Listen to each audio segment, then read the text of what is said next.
seen anything like that. No good. Wide right. Little roller up along first. Behind the bag. It gets through Buckner. Here comes Knight, and the Mets win it. Oh, the band is out on the field. He's going to go into the end zone. He's going into the end zone. The Bears have won. The Bears have won. Oh, my God. You believe in miracles? Yes. Hit it, Roy. It's the Davey Mac Sports Program, where we talk the sports and other stuff, like small creatures. Speaking of which, why don't Ewoks yell inside? Anyone? I don't know. They use their Endor voices. Endor, get it, Dave? The forest moon those dirty little bastards lived on. I tell you what, Ewoks, don't even think of trying to barbecue me. I've got a 12-gauge shotgun with your name on it, you tiny little cocksuckers. I'm Roy Harter, and here's your host. There he is, Mr. Eastside David McDonald, everybody. Give it up. Come on. Thank you. Come on. Yeah. Roy, Yeah, David. be honest with Robert and me. You German runs in your family. We like to make all Nazi jokes and Aryan jokes at your expense because you are actually very, very. You're like 10,000% German. Oh, yeah. German and Austrian. That's correct. I'm wondering if, like the Nazi soldiers in the 40s on their blitzkrieg, you did some methamphetamines before the show today. More importantly, why didn't you share? He was totally nuts. Yeah. He started not only reading the show prep for the first time ever before the show, and he was doing it in the microphone when we were supposed to be starting this show. But then he's talking about Ewoks, Endor. Yeah. And what is it? That forest moon those dirty little bastards lived on, David, huh? Sometimes I love that. too, when you read English, you do sound like a foreigner. You almost sounded like, who was it? You sounded like what's his face? Benicio del Toro in Usual Suspects, because you were like, hey, I have a 12-gun shotgun for you, you little cocksucker. You Farragon passages. I'm just thinking like verbal kint, like, give me the keys, you fucking cocksucker. And I know we're not supposed to like that movie anymore because of Kevin Spacey. Screw you. I'm sorry. I can't give up on Usual Suspects, 7, or LA Confidential. It's just because Kevin Spacey, with all due respect, I mean, it's a terrible thing. He tried to grab some young man's dick at the theater in England. But as far as I see it, Shakespeare is a little bit, fancy boy anyway.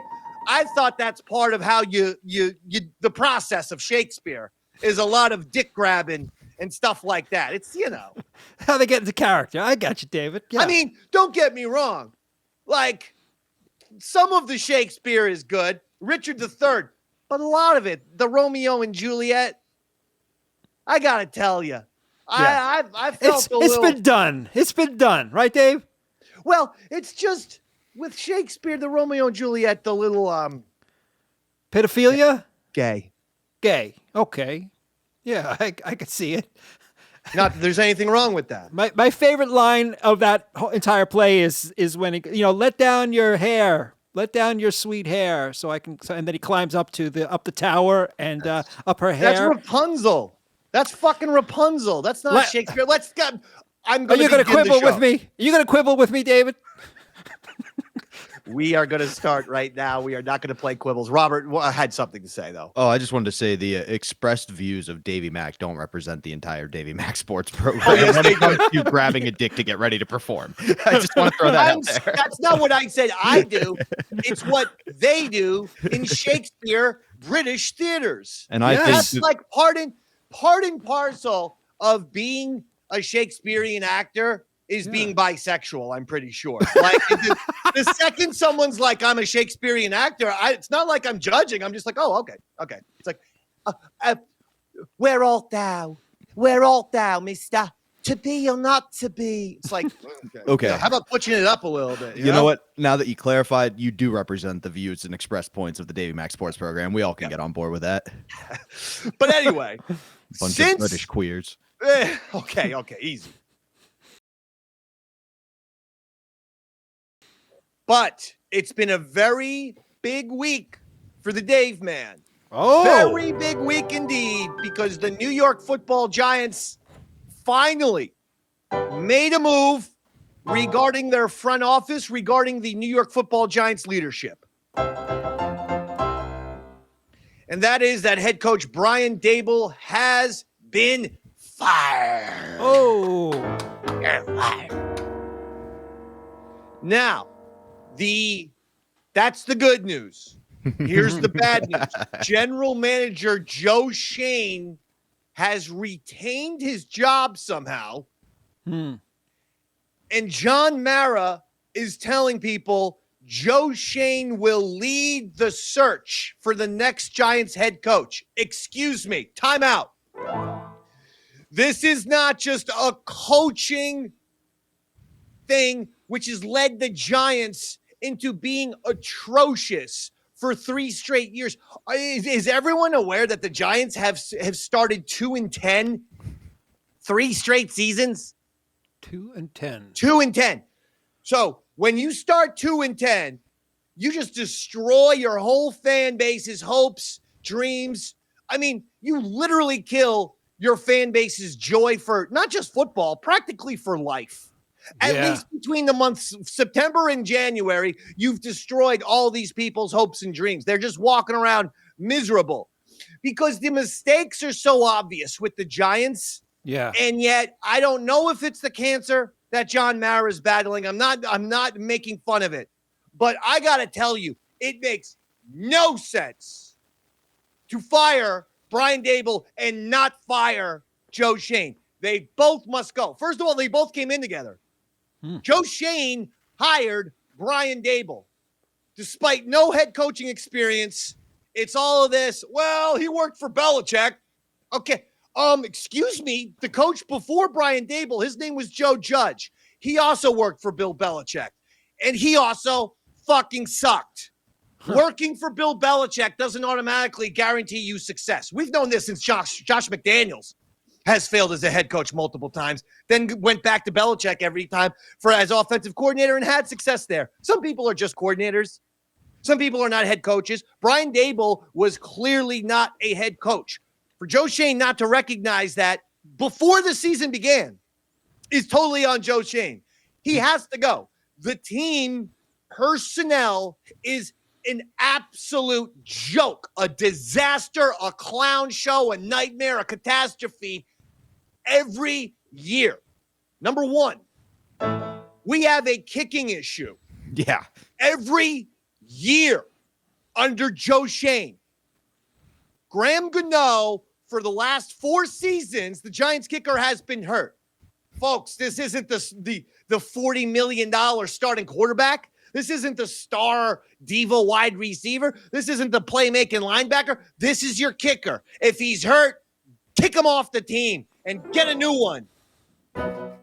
Yeah. But instead, the Giants staying with Graham Gano means every year he gets hurt for multiple weeks on end. The Giants scramble for some emergency kicker who can't kick extra points. They miss extra points and field goals, and they lose games by 1 or 2 points. Hello, Giants. The Giants could be 6-4 right now. Instead, they're 2-8, or are they 2-9? I don't even know. They have so upset me and depressed me and sent me into a downward spiral. Yes, I am happy that Brian Daboll got fired. He needed to get fired. But so did Joe Schoen. Time and time again, the Giants organization splits the baby, and it never works. You need to have a general manager and coach be on the same page. They have to come in here, and if they fail together, they're out together. Bring in somebody new. Joe Schoen is nothing but gel He's a gelled haircut. Oh, The guy whoa. makes no original moves. He lets people walk for free like Leonard Williams, like Xavier McKinney, like Saquon Barkley, who went to the best running back in football, went to the divisional rival and won a Super Bowl. Every Giants fan knew that Saquon Barkley, that's all the Eagles needed to push them over the top to make them a Super Bowl winning team. They had gotten to the Super Bowl 2 years before. They just needed that one special player to push them over the edge, and they got it with Saquon. Well, the Giants gifted their number one divisional opponent and rival, the Philadelphia Eagles. The Giants gave them their best player. Fucking gift basket. Leonard Williams, Xavier McKinney, Saquon Barkley. The Joe Schoen thing is like every radio general manager or program director who comes into a radio station and makes nonsensical moves. Yeah. And the reason why is because you do have to justify your job, but it's insane.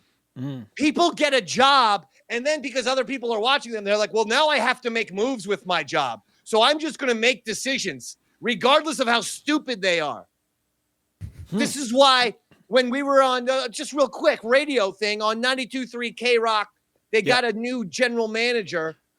When Opie and Anthony were in the mornings and Ron and Fez were in the evening, 6 to 9 p.m., and we were the number one English-speaking station in New York City. Number one, English.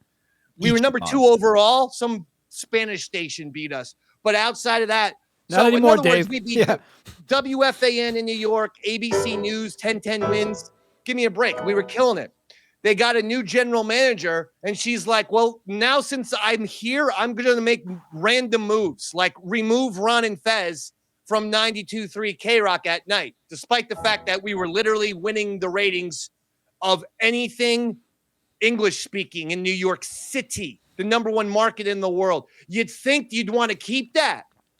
You'd think that would be a good thing.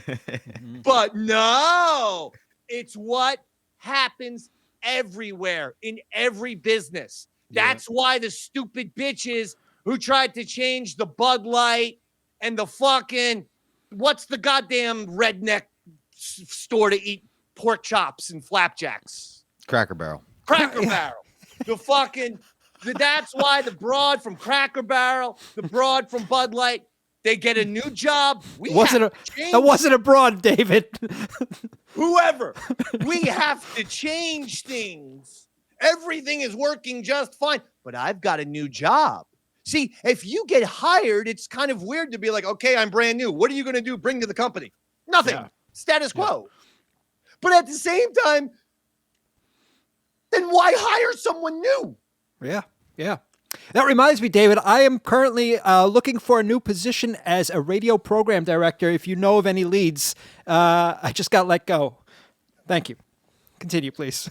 If I was a radio program director, you would see I could do a rock and roll station where we would be number one like that.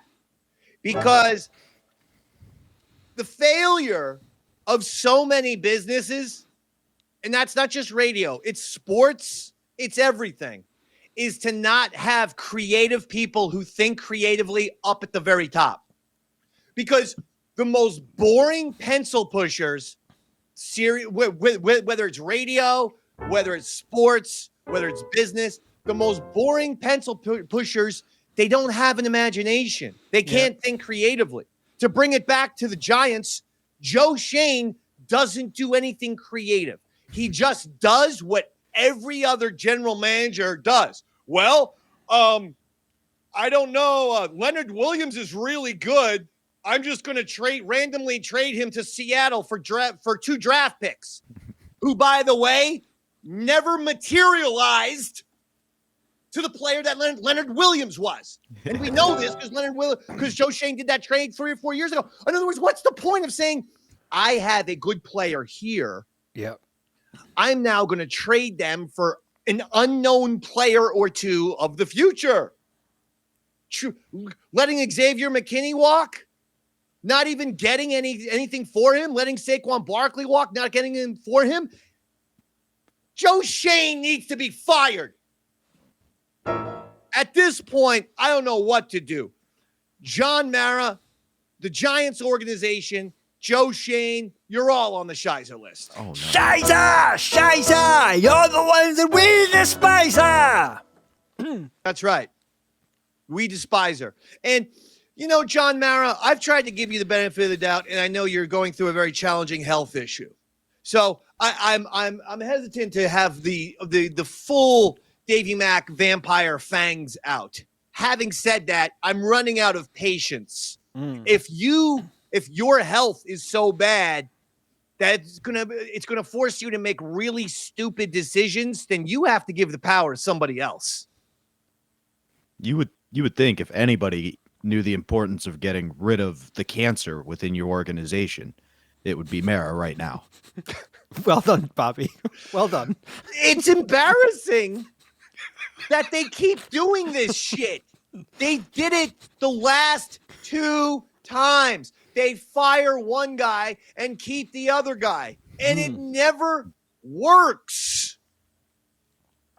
Don't they say insanity is repeating the same shit and expecting different results? That's why I'm still on the show. We can say the Giants. But we can say the Giants are officially an insane organization. They've done this twice now. Recently is what I'm saying. The last 2 times is they've split the baby, so to speak. Now here's the thing, and both times it failed miserably, and they're going to do it again. I like that term, split the baby, David. That's the second time you've referenced King From the Solomon. Bible. Yes, From I the know. Bible. I'm impressed. Along with your Shakespearean references, we are definitely the show which raises the bar of our Look, this is why I say the difference between me and Pat McAfee is goddamn light years. Yeah. You think he knows any of this shit? That guy is one of the stupidest motherfuckers on the planet. Did you see? So, I mean, I'm not getting political. Yeah. But I guess he had like Trump on the show and stuff. And people are like, you had Trump on the show. And he's like, he's hysterical, man. He's the funniest guy ever. I'm not getting political here. Okay. When you speak to the president of the United States of America, the reason should be he's the president. I have an opportunity to speak with a historical figure.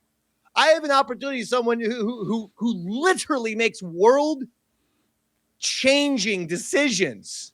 No matter whether he's a Democrat or a Republican, I'm going to have the goddamn president of the United States on my show. I don't care who the goddamn president is, Republican or Democrat. I don't care. He'd be on the show. But the point is for McAfee to give such a stupid, is it a slur to say he's retarded? I believe it's not a slur, but it certainly is politically incorrect. Well, then Robert said that. Well, one thing I was taught early in the business was if you actually call retarded people retarded, it's mean. So we got to be careful with McAfee. Okay, I'm just saying Robert said that then, not me. But McAfee is just stupid.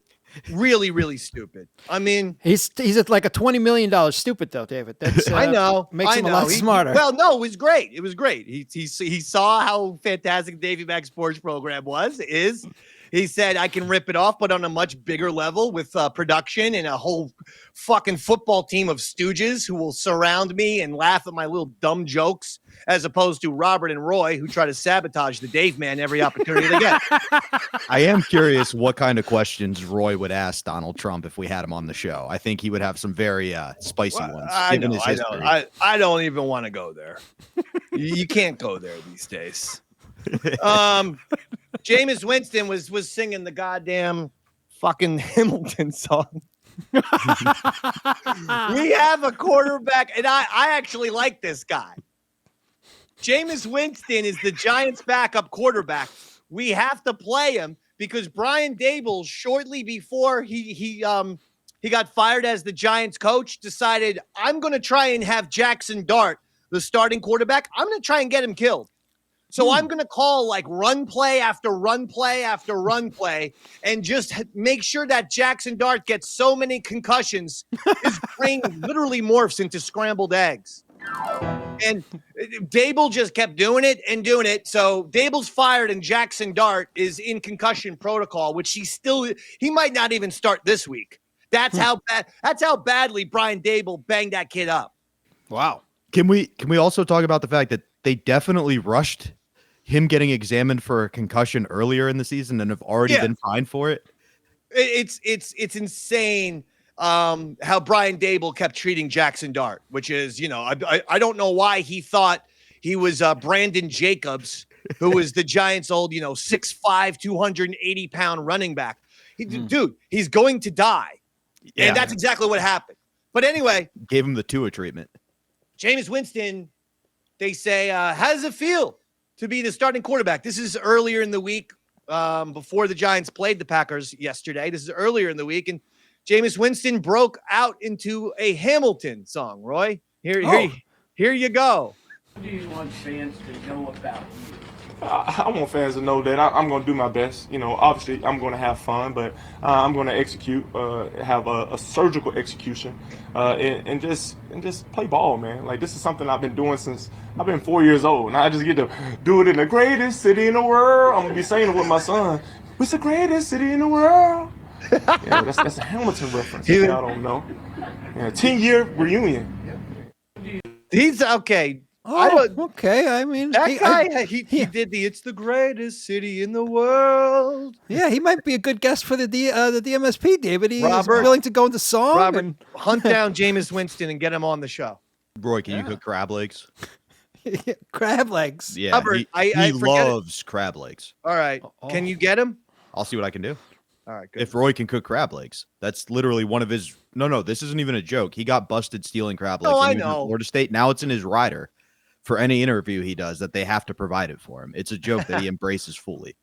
Okay. He stole some crabs at a Red Lobster when he was in college. But I will say, no one has turned around his image better than Jameis Winston.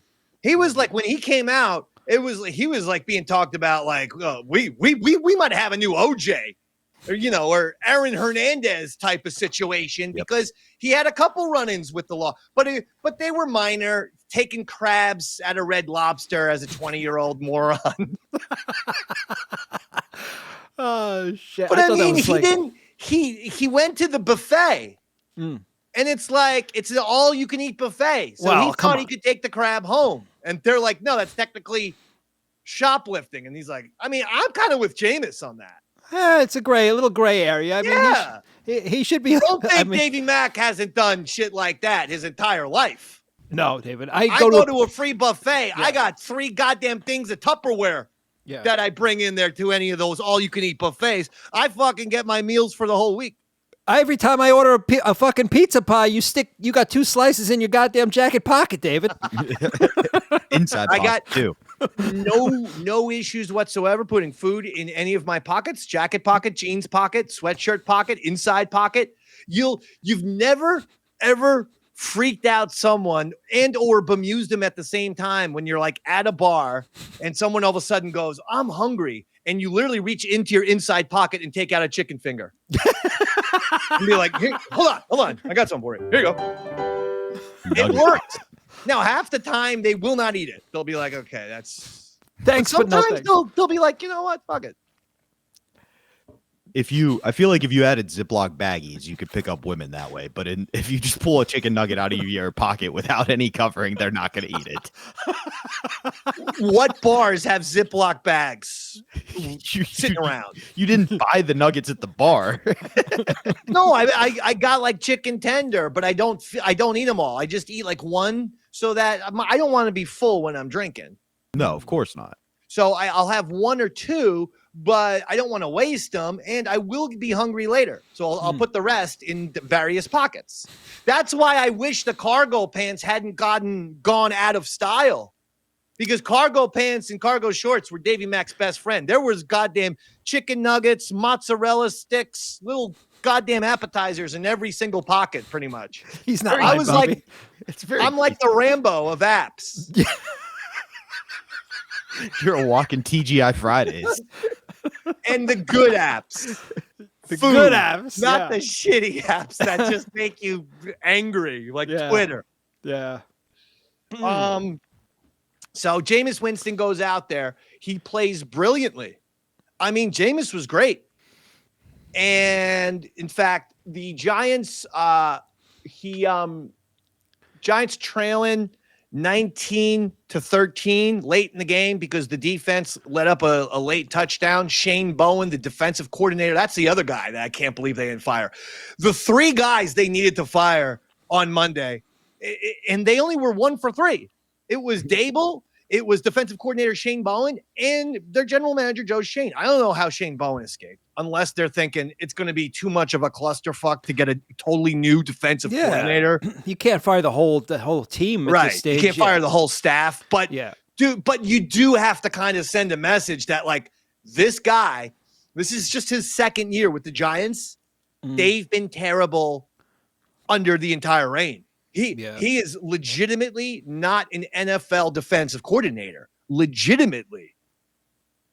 Now, like, I've never seen the Giants then. But so here's the thing: Jameis Winston leads them right down the field, scores a touchdown. Yay! The Giants got the lead 20-19 late in the game. We're gonna win, Giants fans. Firing Brian Daboll was the answer to all our prayers. We're going to win now. We're going to go undefeated. We're winning 20-19. We're going to do it, Giants fans. I have such good feelings about our future. I know our defense isn't... Because what happened? The second we got good vibes back in Giants Stadium, the defense just let them walk right down the field. They let the Green Bay Packers just do whatever they want, and the Packers score a touchdown and the 2-point conversion, and they go up 27-20. Wow. Nevertheless, the Giants still have the ball with a minute and a half. And somehow, Jameis Winston gets him down the field.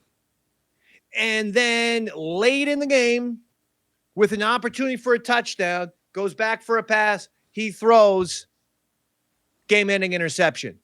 That was not Jameis Winston's fault. Jalen Hyatt, a Joe Schoen draft pick, by the way. Jalen Hyatt just decided. He did it twice in the game, by the way, Giants fans, not just at the end, because that crazy ass, like 60-yard bomb that Winston threw, he stopped running on that one. If he just kept running, the ball probably hits him in the hands. This one, same thing. If this kid keeps running, the ball hits him in the hands, the Giants win. Instead, he literally stopped running his route. So Jameis Winston threw to the spot where he was supposed to be, because it's the NFL. That's what you do. You're throwing to spots. So he throws to the spot where the guy was supposed to be. He's not there. Game-ending interception. And even Jameis Winston, the nicest guy in the planet's like, why'd you stop running? Lazy. He's lazy, David. That's a sign of laziness. Oh, I agree. He's a horrible player. Yeah. He needs to be cut. This is what we really need to happen. You mean like throw? Daboll's been fired. Yeah. Shane Bowen, defensive coordinator, fired. Joe Schoen, general manager, fired. Jalen Hyatt, fired. Wow, David. Deonte Banks, defensive back for the Giants, who can't guard anyone, and it's penalty after penalty after penalty. Fired. Cut his ass. Every single Giants kicker. And I might even include the punter, even though he's from Scotland, and I like the fact that he's, the Scottish hammer, and he's got the whole thing. He's been horrible this year. I mean, even our punter has been bad. Fire you would him. think he has a lot of experience.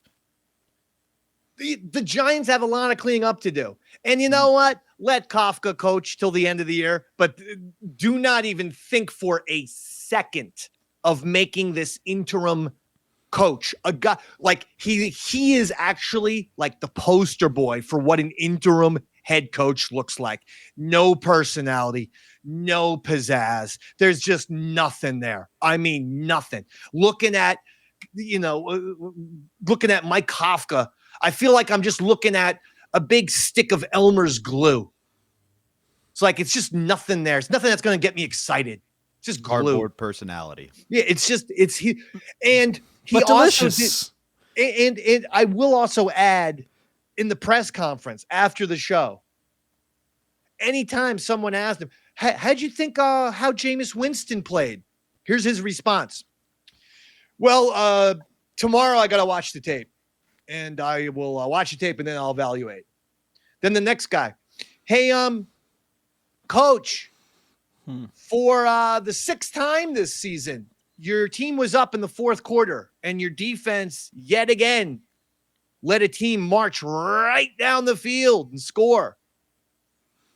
What do you think about that? Why does this keep happening? And what do you think about now it's happening to you? Happened to Daboll. Now the defense is blowing games under you. What do you think about it? And the kicking game too?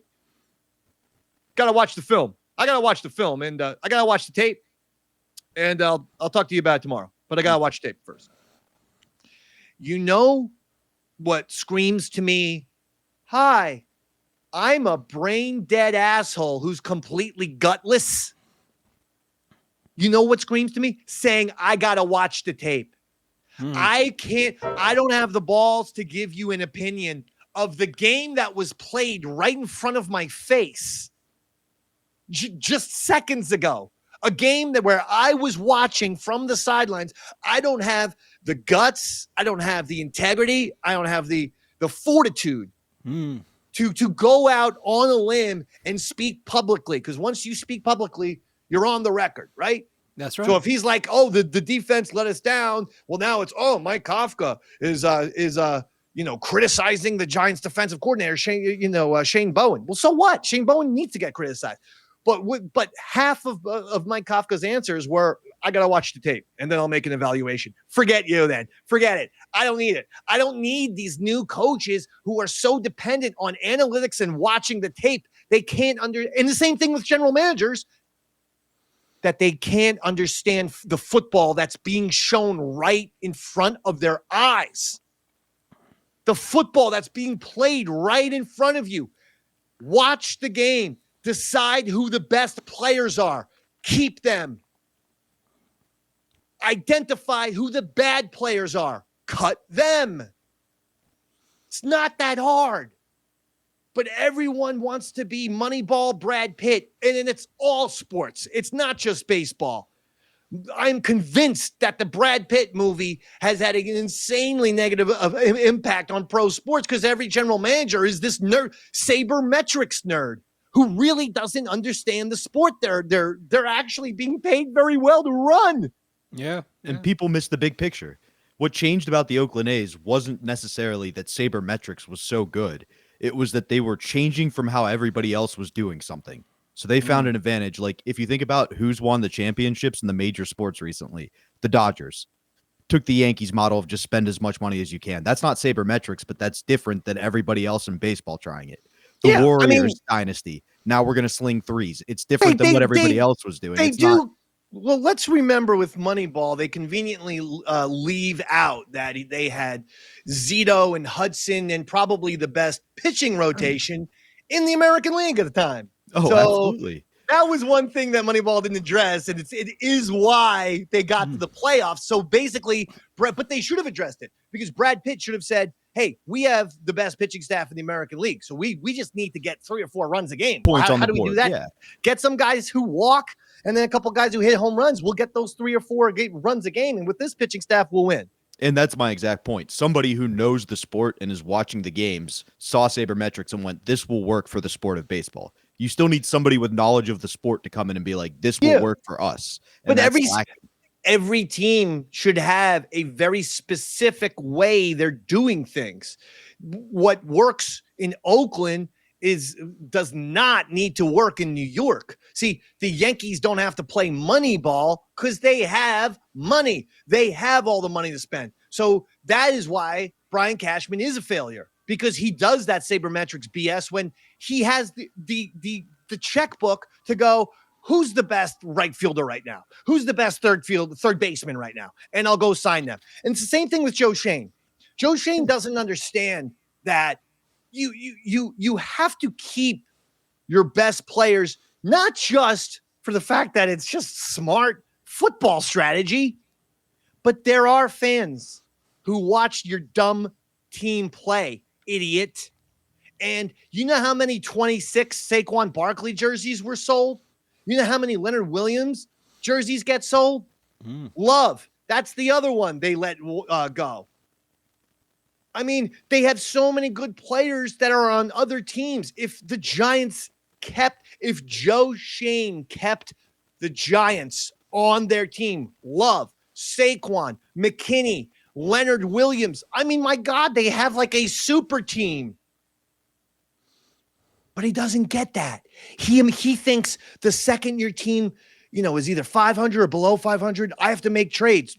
You don't trade your best players. And forget the X's and O's. Like, you can't tell me Saquon in the locker room as a presence is worth more than even if you found a running back who could put up similar stuff and a draft pick out of it. That guy was a leader in the locker room. He changes the culture, which is what you're trying to do. And that gets lost when you just analyze stats. It's crazy. It's crazy that this keeps happening.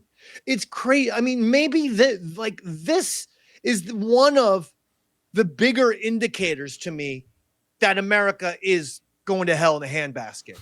Because no, but I mean, so many things that are very logical are not happening. Just very basic things. And it's across the board. So the bottom line is this. If the Giants don't fire Joe Schoen, if they legitimately allow Joe Schoen to conduct the Giants head coaching search, if he's the guy in charge, it's over. He's not going to go with any. First of all, I saw a whole bunch of names that I didn't really care for. I mean, Mike McCarthy, I guess, is a little interesting. I'm hoping maybe the Steelers want to move on from Mike Tomlin and the Giants just get that guy. We need a grown-up.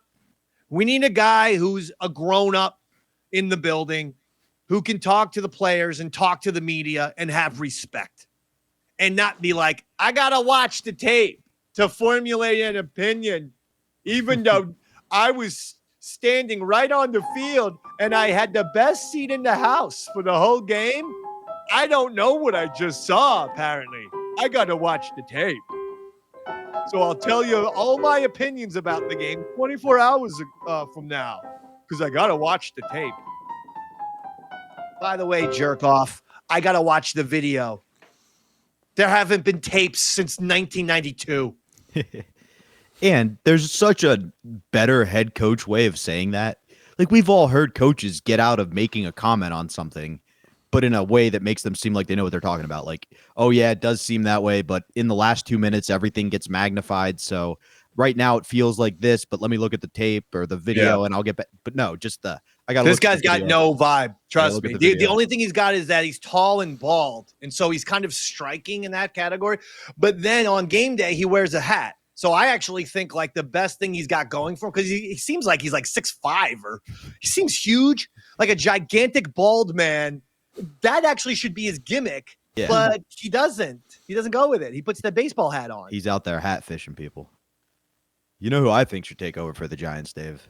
There's a storied winning coach with a legacy of tradition that is currently the lieutenant governor of Ohio. I think it's time the Giants organization bring in sweater vest wearing Jim Tressel to lead them to the next Super Bowl. No. You talk about New York City vibes, that guy on the sidelines looking classy, like an old school mobster. New York City, what? First of all, it's completely out of left field, this Jim Tressel thing is. No, Robert, I need a head coach who has had playoff success in the NFL. Those are my boxes that I need checked now. I don't want an offensive coordinator. I don't want a defensive coordinator. I absolutely don't want a college coach. I need an NFL coach who's had playoff success. So Mike McCarthy won a Super Bowl. Mike Tomlin won a Super Bowl. He's still with the Steelers, obviously, and if the Steelers make some run with Aaron Rodgers, he's not going anywhere. Yeah. But who is the other guy? There's another guy out there. Oh, Gruden is the most interesting one. If you think about it. Sick. Gruden checks my boxes. He's won a Super Bowl, playoffs, good with a quarterback, by the way. You'd know what he would do with Jackson Dart. And something that's actually circulating right now, the exact opposite of Brian Daboll, is a video is circulating on X with John Gruden telling Jackson Dart, you got to stop running the way you do. You got to stop playing the way you do, that you are not going to be on the field. He goes, dude, if you're in that blue tent, you can't help me win football games. So you can't be running the way you do. So that's what John Gruden said to Jackson Dart before he was even picked by the Giants. Meanwhile, there's Brian Daboll designing quarterback runs for this kid, basically encouraging him to get concussions. Like, Brian Daboll was literally reckless, like deserved to get fired, not just because he was terrible these last 3 seasons with his win-loss record. He's trying to kill Jackson Dart. What's amazing is you have the stunning exact opposite example literally in the game Sunday when the Packers starting quarterback went down for a series, and the first thing they did was call a QB read option that they had not called with their starting quarterback because they didn't want to get him injured. They're like, we're going to save this for the backup because we don't want to bang up our go-to guy, where you got the Giants like, hey, can you lead with your head, Jackson Dart? Yeah, this is nuts. Those extra 2 yards. Yep. Yeah, Daboll had all kind of run plays because they work for Josh Allen. The good news is Jim Tressel likes to run the power eye and doesn't like to have his quarterback run, Dave. So there's a chance. The Giants are not getting Jim Tressel. This is crazy talk. You said you wanted somebody with success. He's won several national championships and can handle adults. Lieutenant governor of the glorious state of Ohio. Everybody's always saying, I want to go to Ohio. The top 2 boxes are NFL head coach experience and playoff success. I don't need them winning a Super Bowl. I need the head coach to have some playoff wins. But if they've won a Super Bowl, even better. McCarthy, Tomlin, Gruden. All right. I'm just saying. I feel By the way, Mike Francesa. Okay. Ineligible to be the Giants' next coach because no coaching experience. Oh. Despite the fact that he claimed many years ago that Bill Parcells reached out to him to be to be a defensive coach on the Giants. He claims Bill Parcells said to Mike Francesa, you should join our coaching staff. You know what? I can imagine that being said in a almost like a weird little PR way, just to kind of get Francesa off his back. No, they used to be friends. Yeah, I'm telling you, Parcells and Mike Francesa used to be fat buddies together, where they would go out to North Jersey Italian restaurants and eat the entire restaurant out of food. But something happened. Apparently, there was a falling out because Francesa even said it on the radio one time. He's like, "Yeah, coach and I aren't as close as we once were, you know." Yeah, it happens, you know. I haven't talked to Coach Parcells in a long time. It happens, you know. I told him, Coach, I mean, honestly, you should make me forget about, but this is 1989. Okay. 1989. The Giants are coming off a terrible loss to the LA Rams in the playoffs. Walk off. Touchdown to Flipper Anderson. I go, hey, Bill. This is Bill Parcells I'm talking to. Bill, Mike Francesa here. Listen, I don't know who this defensive coordinator that currently occupies the position is. I believe his name is Bill Belichick. You can't even pronounce it, like Bill Belichick.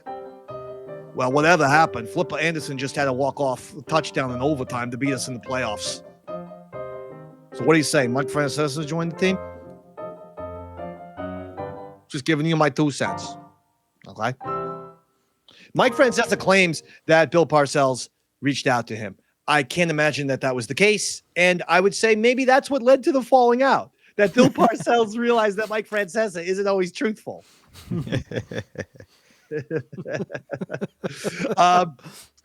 Well, Francesa was very upset at the Fox commentators, who was Drew Brees, by the way, was in there. Drew Brees is going to now take over all the Mark Sanchez roles. By the way, they announced. What happened to Sanchez? Roy wants to know. Yeah. Mark Sanchez? Well, we covered it on this show. He got stabbed. He tried to beat up some Uber Eats driver in an alleyway and ended up actually getting stabbed himself. So now any place where you would have seen Mark Sanchez, you will now on Fox be seeing Drew Brees. So anyway, Mike Francesa was, and I forget who was working with Drew Brees, but some guy I hadn't seen before. Francesa was upset that they didn't mention the wind on Fox yesterday. It was windy in Giant Stadium. Here's the clip. Can somebody tell the sideline reporter before the game when they're going to do a stand-up? You're in Giant Stadium, which is one of the windiest stadiums in all of football, on a day where it is blowing upwards to 38, gusts to 38, blowing in the 20s, high 20s all day. The wind's going to be an enormous factor in the game. Never mentions the wind in the pregame or in the stand-up. I mean, why bother? Why bother? Okay, I mean I just happened to see it today, and I'm saying, can you mention the wind? I mean, you're in the middle of it. Is it blowing out there? Yeah. I mean, so you knew that was going to be a factor. Can somebody? With all of the Giants things going on right now, there are so many sub-stories to the Giants right now. Yeah. He's mad about them not talking about wind. Yeah. I think maybe that's like a code for maybe somebody farted in the studio. I don't know. It just seems odd. It seems very autistic to me. Okay, look. I happen to know Sam Champion, okay, the weatherman for CBS, okay? And yeah, Sam Champion a little bit like this. Yeah, I know, understand. I was at a Knicks game the other day. Front row, of course. Sam Champion sitting 2 rows behind us. I go, who's that? He goes, my boyfriend. I go, what? Nevertheless, regardless of his personal life, he's very accurate with the news and the weather. I said, Sam, they didn't talk about wind at all. That's what I texted him. You know what Sam Champion texted back? What's that? Mike, how did you get this number? Because I'm a big meteorologist fan. Okay? Everybody knows. Mike,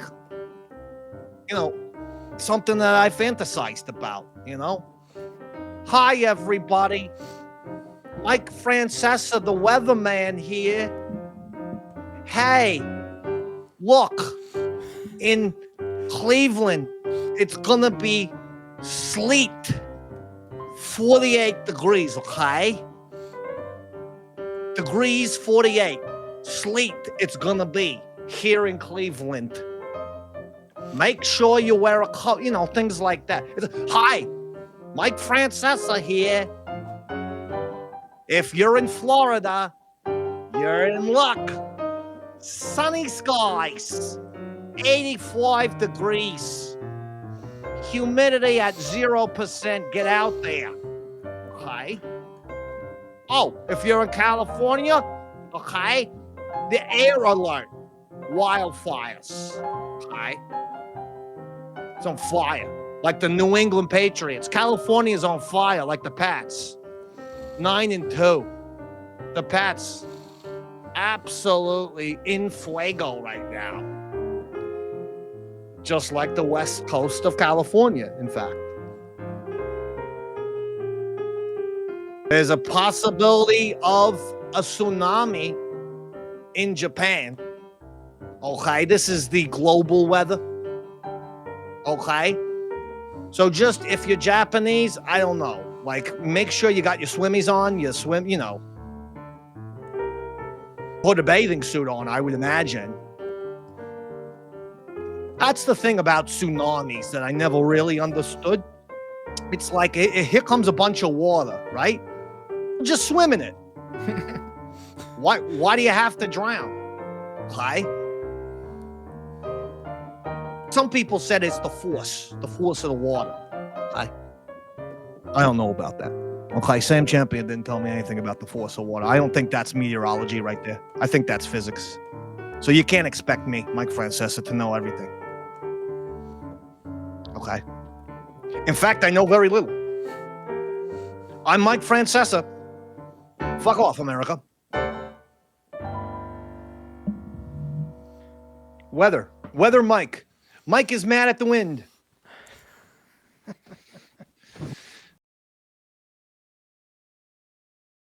So the other football, Roy, Chiefs, they lost to the Broncos, ladies and gentlemen. Chiefs are 5-5. Broncos 9-2. Chiefs, are they making the playoffs, Robert? Yes. They're going to squeeze through, sneak into the playoffs. I don't think they're going to make it super far, but I see one of those wild card spots being theirs. Roy? Yes, David, they will. For reasons I'd rather keep to myself. I was going to say any analysis to go with that. Roy's on the conspiracy side of things, Dave, where he thinks there's so much money behind the Chiefs and their fandom that the NFL is going to do what it takes to get him in, even if it requires changing some of the tighter calls that we've seen throughout the classics that have been known as the Chiefs calls. That's what he was saying before the game. Thank you. I just like 15 years into doing sports talk, and Roy still always forgets the second part, which is you give your opinion, but then you give the reason why. Yeah, and that's almost unimportant, the reason why, David. Let's face it. Robert, it took 7 years just to, when I asked Roy to make a prediction for a score, it took at least 7 years just to give to get Roy to give two numbers. Yeah, well, I didn't know that these wacky point systems with like 6 and 7, and like I can't do that kind of math in my head. Back in the day, when we were doing football predictions, we're talking many years ago, I would say to Roy, okay, Roy, Giants, Eagles this weekend. Who you got? And he'd say, David, I think I like the Giants. 18. And I'd go, 18? That's the score, David. And I'd be like, okay, well, what is the other team gonna have? It was very interesting. Remember that, Roy? That was your very bizarre phase of giving one number for the score. Well, I think it's hard enough to predict the winning team's score, let alone the losing team's score, David. I think, we have to kind of I'm not that genius at that level. But I mean, how can you make a score prediction and only give half of the score? Because Roy would love golf. I bet you if you look back, I bet you they did win, and I bet you they did score 18 points, David. And the other team didn't the other team what? What happened? They didn't. The other team lost, David. That's the only thing that matters. Roy focuses on the winners here, Dave. That's Who right. cares about the losers? Fair enough. Fair enough. Shedeur Sanders got in yesterday. 4 for 16, 1 interception, 47 total yards. He said himself he did not play well. He did not. As the resident Browns fan, I would like to say one thing, though. The very first play of Shedeur Sanders, the very first pass attempt he made, described the entire game that was going to happen to him. Yeah. They took a freeze frame after the first snap. 2 of the Browns linemen were blocking nobody, facing the wrong direction. A third one was blocking somebody in the back. And a fourth picture showed just a guy coming full force right up the center to hit it. Like, I'm not saying the kid's the future, but the offensive line didn't do him any favors. Yeah, it's some people are trying to be like, hey, we told you he's horrible. It's like, come on, you can't give him a week of practice. We all know what's up in the NFL. If Dylan Gabriel is hurt, now let Shedeur have an entire week of practice, and then let's make our assessment the next game. But you can't be like an emergency situation. He gets no snaps in practice. They've pretty much ignored this kid the entire season. And you're just going to be like, okay, get out there in an NFL game and play well. It's not going to happen. No, and it's the Browns. So it's not like he's coming into a team that's a well-oiled machine. I actually heard, believe it or not, Mark Sanchez's lawyer is trying to plea bargain that he'll play quarterback for the Browns as his punishment for the knife crime. Mike McDaniel trying to get fired. I'm telling you, I told you this before anyone else. based on his nonsensical, clearly THC infused press conferences after the game, where he's clearly smoked a bowl or a bong or a joint or all of the above. I thought those press conferences indicated, you know what, with the whole pothead swag that he was going with he's trying to get fired. Yesterday, it's 13-13 with a minute and a half. Dolphins had it on 1st and goal, couldn't get it in. 4th and goal, kick it. The Commanders were without Jaden Daniels.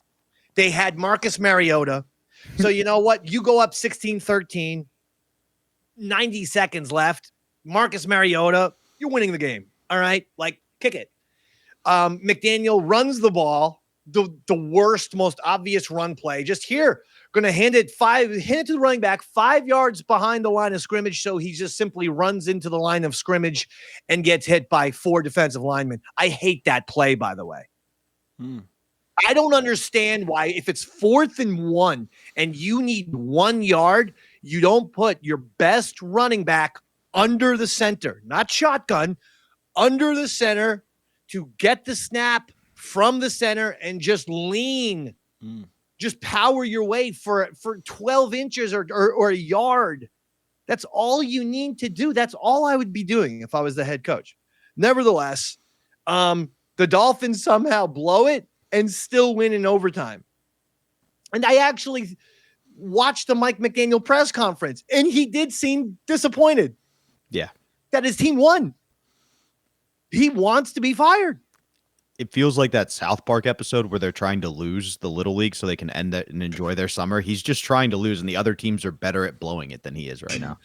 He even snuck, like, just for like shits and giggles, he snuck into a player's press conference and asked him a question. What? He's just like, he's acting like he's like Johnny Knoxville now. Well, he's like playing pranks and stunts on people, and he's clearly got brain damage with these with these Mike McDaniel, just yeah. I mean, it was a good game today. It was like Tua, like was like we that's a fun word to say. Like hi, Coach McDaniel here of the Miami Dolphins. We played well. And like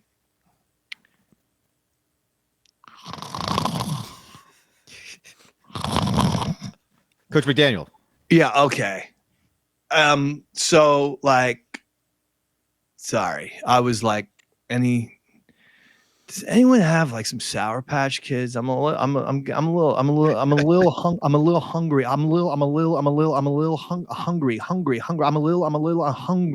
Does anyone have? Hey, I know that like everyone, it's always Dark Side of the Moon or The Wall. For my money, Wish You Were Here is Floyd's best album. Like, and I just feel like I need to say that. Because, it's a lot of Dark Side talk and a lot of talk about The Wall. It's like no love for Wish, like shine on, like shine, like Have a Cigar. Like, it's a good song. Like, did you ever see that movie? Anyway, hey, I can't believe I'm still employed by this team, but we won. Bye, guys. That's your Mike McDaniel press conference. And it's an odd scenario there in Miami. It's maybe as disastrous as the Giants, except they have 4 wins. I mean, they're at least 4-7. Giants are 2-9. Do you think these coaches should just take notes from Jameis Winston on how to do press conferences? Like if he was singing Hamilton and stuff, at least it's enjoyable. I would love that. Yeah. If every coach just broke out into song, that would make it so much better. Coach Tamburro, what do you think about the play on the field? Well, I think he was like the phantom of the backfield, and the phantom of the backfield is there. Is the phantom of the backfield. Oh, I'm the phantom of the backfield. I go, I crawl, I find the people. I find the end zone. I don't know. Football is a weird sport, though. Like when you can clearly tell that, like this head coach wants no part of being there anymore. Yeah. Players getting shot. Yeah. Bills destroy the Bucks 44-32. Bears defeat Vikings 19-17. That J.J. McCarthy looked like shit again. I don't know about him. He seems like a college QB to me. Rams beat Seahawks 21-19 after Sam Darnold throws 4 interceptions. He's back. Yep. And then tonight you got the Cowboys at Las Vegas Raiders in the who gives a fuck game. Cowboys are 3-5-1. Raiders are 2-7. Who do you like, Robert? I don't know who wins this one. I can tell you who loses, and that's America, because this is our Monday Night Football game. Yeah, really bad game here. I honestly, between the two, I'd like to see the Raiders pull it out, but the Cowboys are a slightly better team, so probably the Cowboys. All right. Roy Harter? Luke field goal. I'll give you an answer, David, but quite frankly, who gives a fuck, right? I'm gonna go with the Cowboys, and because they got a nice looking, bunch of cheerleaders and stuff like that. So, how's that for analysis for you, buddy? All right, listen. They're America's team. And Roy Harter's a patriot, folks. The Knicks. Okay, basketball, Knicks 8-4. Yeah. They are second in the East behind the Pistons, who are 11-2. I told you that the Pistons were for real based on how well they played the Knicks in the playoffs. You did say that. Yeah. That team scares me. After the Knicks, it's Cavs, Hawks, Raptors, and Sixers. In the West, Thunder are number 1, followed by Nuggets, Rockets, Lakers, Spurs, and T-Wolves. Those are the top 6 teams in the East and West. But what I want to talk about in the NBA real quick is I'm still monitoring ESPN. I watch a ton of ESPN really to keep tabs on them, to keep an eye on them, to surveil them like the CIA. Yeah, I'm not watching them anymore for entertainment or even enjoyment at all. In fact, I'm usually quite angry. My teeth are clenched, my hands. Yeah, I'm very angry.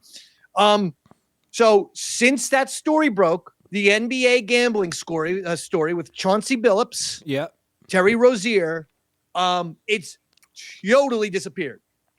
Gone. I watch all of the basketball on ESPN, all of the coverage. Barkley and Shaq and Kenny, they're over there now. Those guys haven't addressed it. The other show, the NBA Countdown show, hasn't addressed it. The NBA Live show in 3 o'clock or 4 o'clock afternoons on ESPN, they don't talk about it at all. SportsCenter doesn't bring it up ever. So no one on ESPN now is going to address this scandal. They're going to bury it, just like we need to do with ESPN. Bury them. Because you know what? If that's how you're going to handle sports news, you're going to make it disappear, then fuck off. You're completely useless. The only thing that anyone watches for ESPN is the live sports, is a good college basketball game or a good NBA game. But outside of the live sports, it is pointless to watch ESPN programming.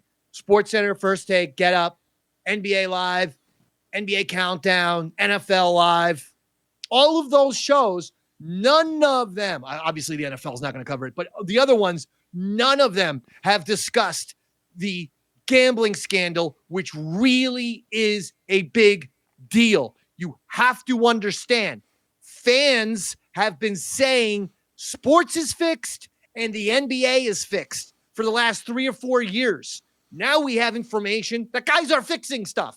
Guys are fixing games. They're fixing plays. They're making bad passes on purpose for their own individual prop bets.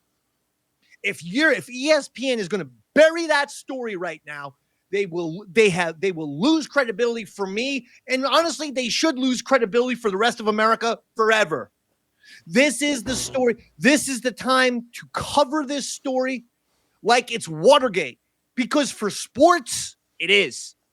When you fuck with people's faith in sports to the point where people can't be convinced that the sports are on the up and up, sports dead. It's what happened to boxing and horse racing. They were humongous sports in the United States of America. They're nothing anymore. Don't forget wrestling. They're nothing anymore. When people lose the fact that when they feel like the sports are dirty, they're gone. And your league will become some third-rate Indian highlight fucking league that Roy reports on in a week. India. What's even crazier, Dave, is there's more information breaking on this gambling scheme. Apparently, the NBA is obtaining cell phones from Lakers. Other teams in report of the investigation into the illegal gambling. 2 of the Lakers executives are having to hand over their cell phones. They have real close ties to LeBron, who was originally alleged to be sitting out and faking an injury. So, like, oh my things God, are falling apart, and nobody's covering it, and it's just going to make it look worse than it is. Can you imagine if LeBron James ever got implicated in this? No, it absolutely would destroy the NBA. And maybe that's what's happening. See, here's the other problem with the NBA in burying the story. Now you're going to have jerk-offs like me hypothesizing, hey, maybe the reason why they're burying the story is because LeBron James is also implicated in this, and they can't afford to have the face of the NBA, a dirty basketball player. Yeah. But they need to be transparent about this, and ESPN is a partner with NBA these days. Absolutely. ESPN is a partner with NBA and with the NFL, especially in 2025. Those 2 sports account for about 90% of ESPN programming. They've ignored baseball, and they have a little bit of hockey, but they don't actually give a shit. It's all football and basketball, and the basketball scandal's massive, and you're going to ignore it? That means, ESPN, you're fucking dirty. You're complicit. You are absolute pieces of shit. You are now engaging in a cover-up. The gambling story is bad enough. ESPN, you're going to engage in a cover-up? Really? What's even crazier is if you Google that to find the story, the first site that comes up is Fox News, not ESPN, not one of ESPN's affiliate reporters' tweets or anything. It's Fox fucking News. Going forward, you're not going to see this story on ESPN. You're going to have to go to other outlets. You could come here. Once we get any new goddamn things, if it's LeBron James is gambling, trust me, we're going to say it here on the Davey Mac Sports Program. We'll give you all the shit. We always do. That's the beauty of being the #1 independent sports podcast in the world, as said by iTunes. That's not me saying it. It's iTunes said it about us. And let me phrase it a little differently, Dave. NBA, if you don't want us to cover this story in depth, it's going to take a sweet ass bribe to keep Dave's mouth shut. Yeah, millions. Well, put me on NBA TV then. I mean, actually, what we're doing is technically blackmail and extortion. But I don't care. You hear that, NBA? Ooh. If you don't want us reporting this show or this scandal, we want $12.5 million each. Oh, all right. I didn't even have to up the price because you included me already. Thank you. Yeah, I was surprised. Yeah, I didn't realize I was getting full share. Hell yeah. No, hold on. I'm sorry, guys. When I said each, it was for me and the Davey Mac Sports Program artist, Coke Logic. I mean, not that he's not worth that. $12.5 million for me and Coke. 25. But after I get some money, I promise you, I'm going to take you guys out to dinner at the best TGIF Fridays that I can find in Jersey. It's going to be his jacket. Do they still exist, TGI Fridays? Yeah.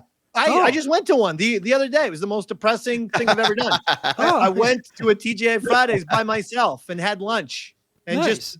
just decided, like, should I just like take this knife and slit my wrists with it, but because totally dining by yourself on a TJ Fridays on a Friday, by the way. Was it crowded, David? No, it was me and like 4 other couples who were all staring at me like, how come that guy's by himself?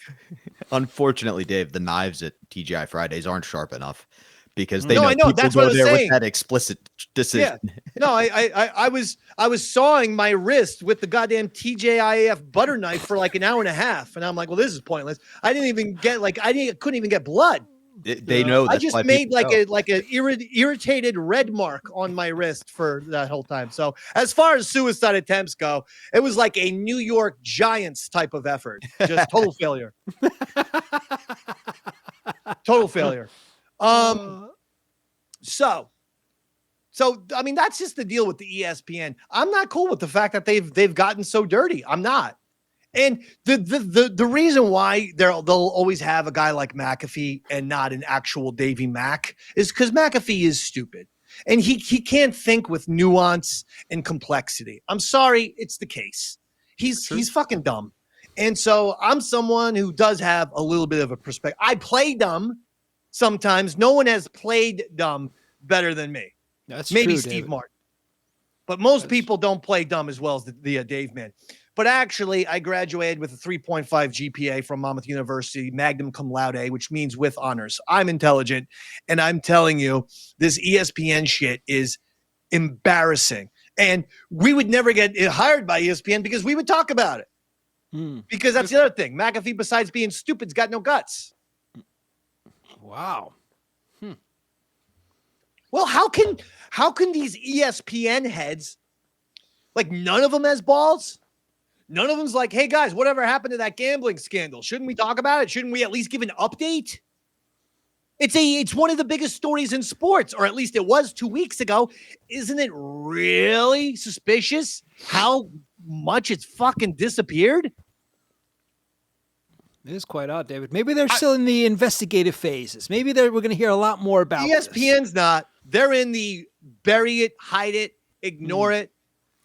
Isn't it like really frustrating when the entire nation knows that like a crime happened and there's proof of it, but people just keep pretending like it doesn't exist and they won't put it out, and like it just drives you nuts. You feel like the whole thing's a facade at a certain point. I've felt like I'm losing my sanity the last 4 years. Since 2021, I believe I've slowly descended into a mentally ill place.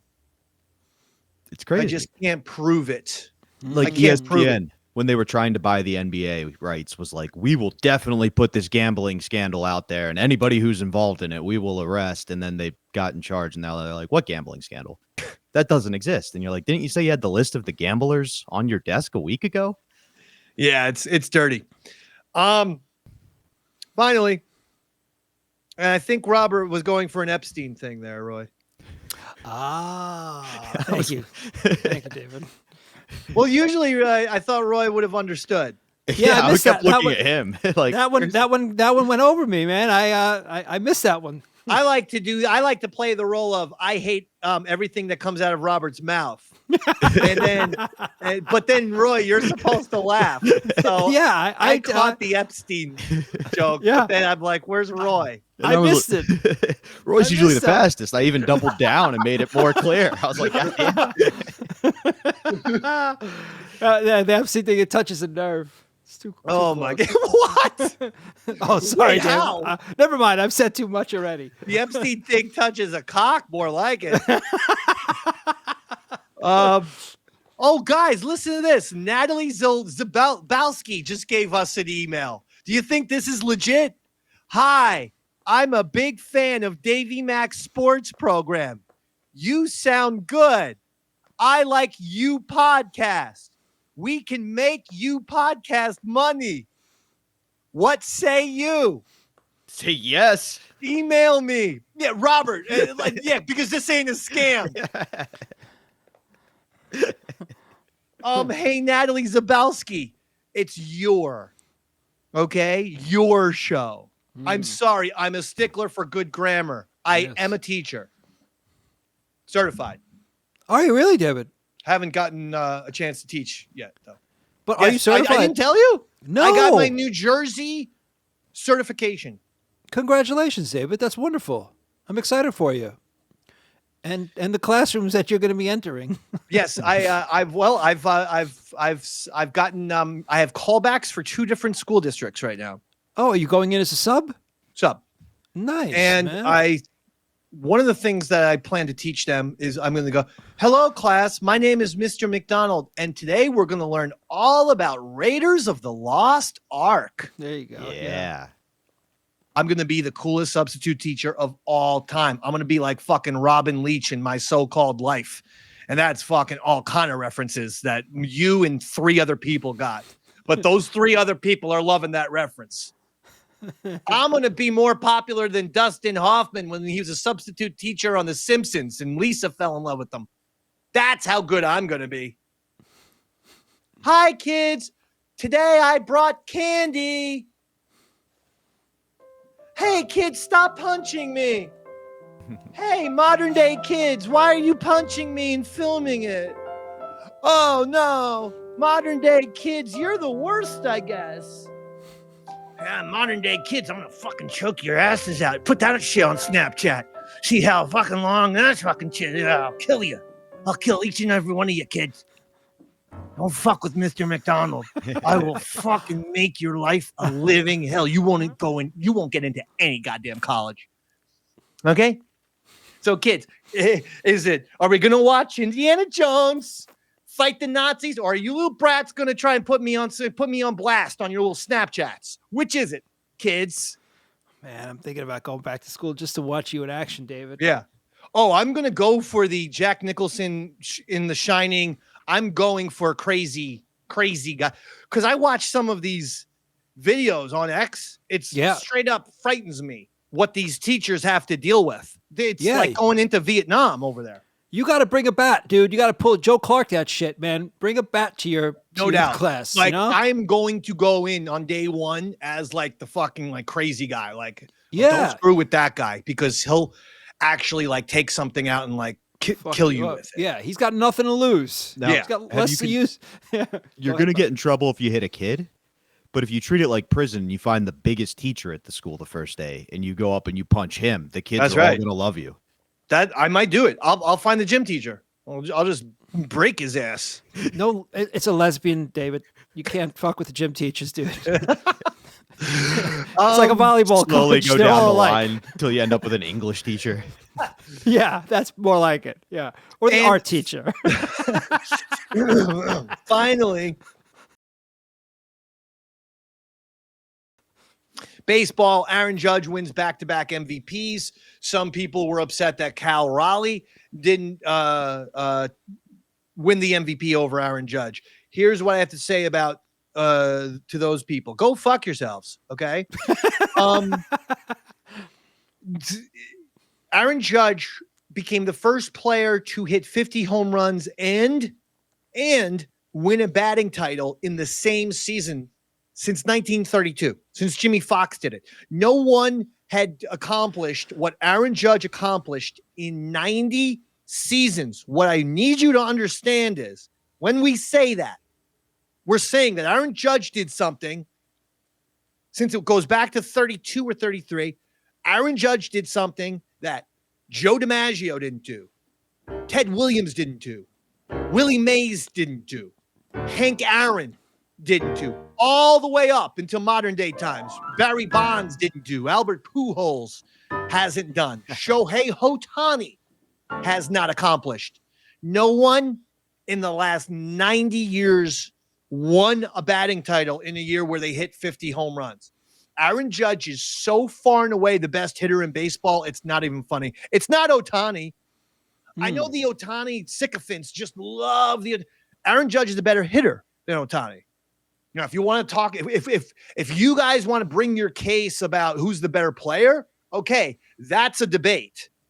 But the debate is not who's a better hitter. Aaron Judge is a better hitter than Shohei Ohtani. Period. The numbers back it up. Yeah. Every single year, his numbers are better. So stop it. As far as Cal Raleigh goes, I'm happy he didn't win the MVP because they call him the big dumper. And it's just disgusting. It makes me think of big logs of shit. Like it makes me think of like or one of those. You ever have like a what I call, Roy, a shit snake, where it's curling around the bowl. It looks like a nice, kind of looks like a rattlesnake. I call that a high fiber dinner, David.